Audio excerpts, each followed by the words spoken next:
Finally tonight, as promised, a special comment on the inaccurately described Ground Zero Mosque. They came first for the communists, and I didn't speak up because I wasn't a communist. Then they came for the trade unionists, and I didn't speak up because I wasn't a trade unionist.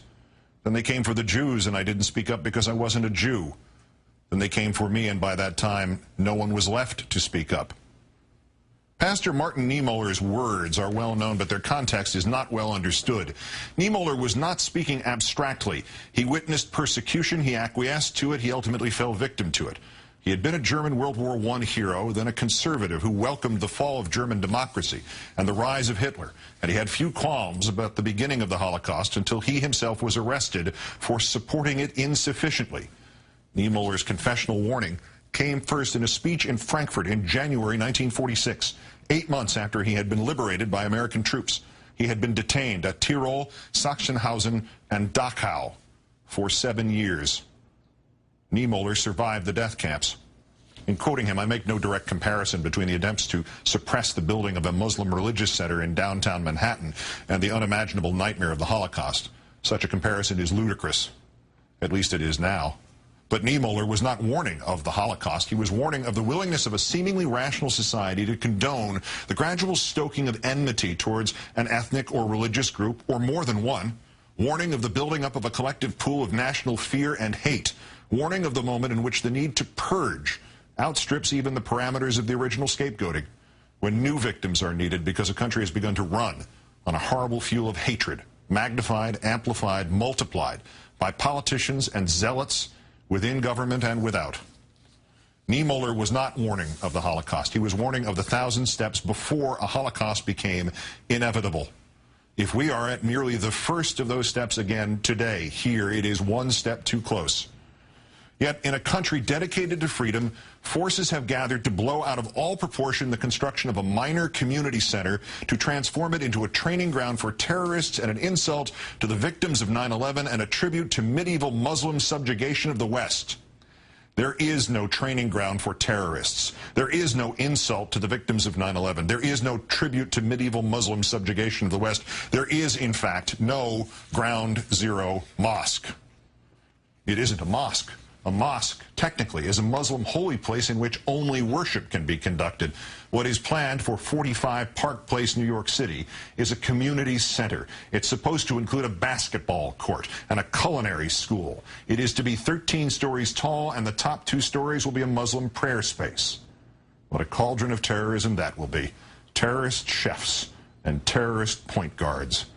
And truly, those who will use the center have more to fear from us than us from them. For there has been terrorism connected to a mosque in this country in this year.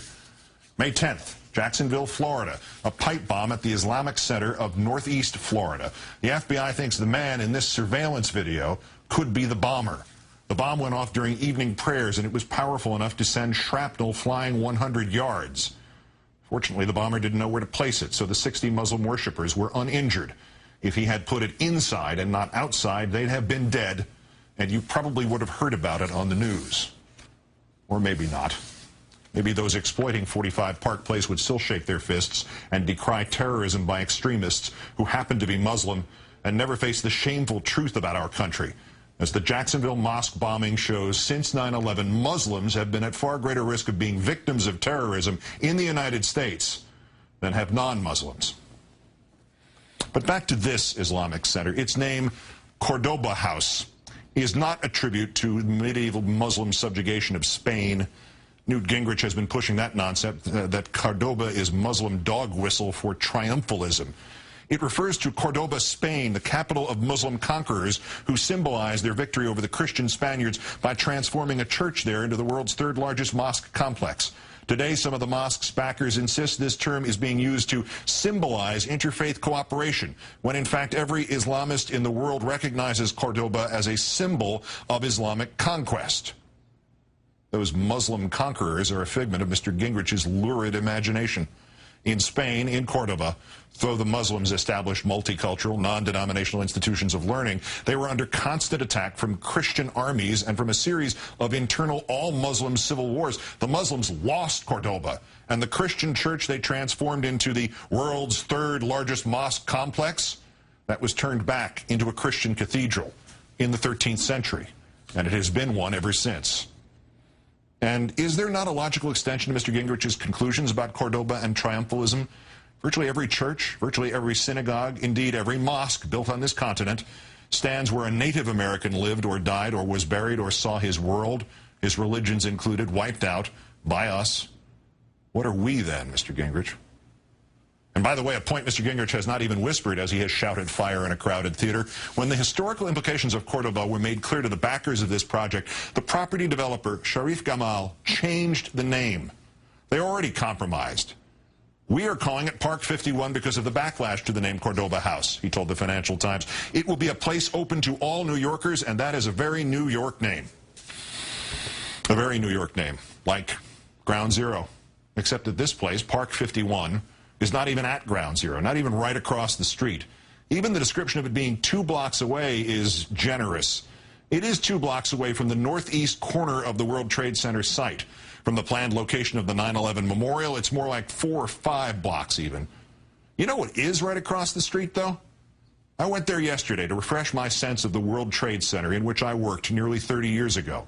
At Church and Vesey Street, so close that the barbed wire of Ground Zero obscures its spire, is St. Paul's Chapel. Been there since 1766, where Washington went the day he was inaugurated, where the first responders came for relief 9 years ago. You know, it's also closer to Ground Zero than this Muslim community center will be. Church of St. Peter at Church and Barclay Streets. As the sign says, New York's oldest Catholic parish. People hear Ground Zero Mosque and they think Mecca in the backyard and a loud call to prayer, and they take umbrage. We got no more than a few inches of skin and a couple of pieces of bone. Ground Zero is the burial place of my son, said Joyce Boland at the public hearing about this center. I don't want to go there and see an overwhelming mosque looking down at me. I honor her pain and her fear, but Mrs. Boland has nothing to worry about. Unless she walks directly over to it several blocks away, she'll never see the thing. This is what you see from where the center will be. Another nondescript building is across the street. This building and others like it will block views of the Trade Center and views from the Trade Center. The community center certainly will stand out on the north side of Park Place, but amid the canyons of lower Manhattan, it'll just be a distinctive building that if you happen to wander down a side street near the Trade Center, you might see it. You know what you'll see there now? This, the Burlington Coat Factory, abandoned since 2001, when the landing gear from one of the planes fell 90 stories and went through the roof. For 9 years, nobody's been willing to buy that building just to knock it down and build a new one. It sold for $4,850,000. In New York City real estate, that is spare change. And you know why it's spare change? Because walk around Ground Zero any day of the week and it's packed with tourists and our version of pilgrims. But walk 2 and 3 blocks away and not so packed. Not packed at all. Empty stores, boarded up windows. 9 years later and 2 and 3 blocks from the action, it's a ghost town. What was that about government not getting in the way of private business? What was that about letting the private sector spur new jobs in blighted areas? Oh, and what was that about Iraq? Why did we go into Iraq again? I don't mean the real versions or the naked vengeful blindness that enabled the forging of a non-existent connection between Iraq and 9/11. I mean the official explanation. To free the world, and especially Iraq's citizens, of the tyranny of Saddam Hussein.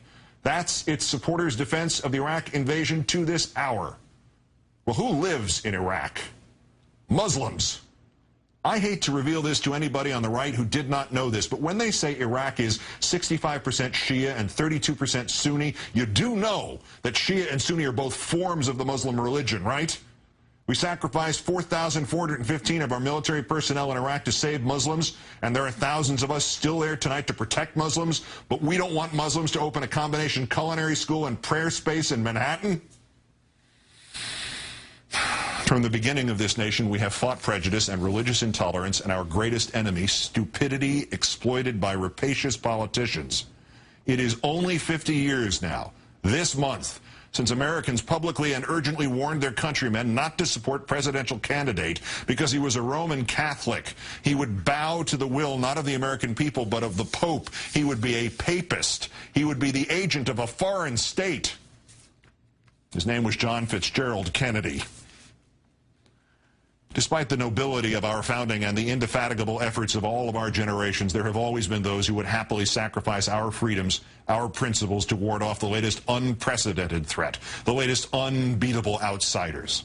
And once again, at 45 Park Place, we are being told to sell our birthright to feed the maw of xenophobia and vengeance and mob rule.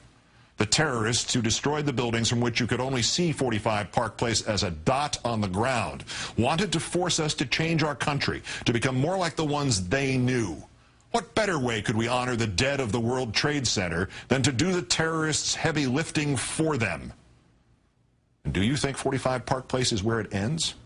The moment this monstrous betrayal of our America gained the slightest traction, the next goal was unveiled. No more building permits for any mosques in this country, brayed a man from the euphemistically named American Families Association. Of course, he said maybe the permits could be granted if the congregation, quote, was willing to publicly renounce the Koran.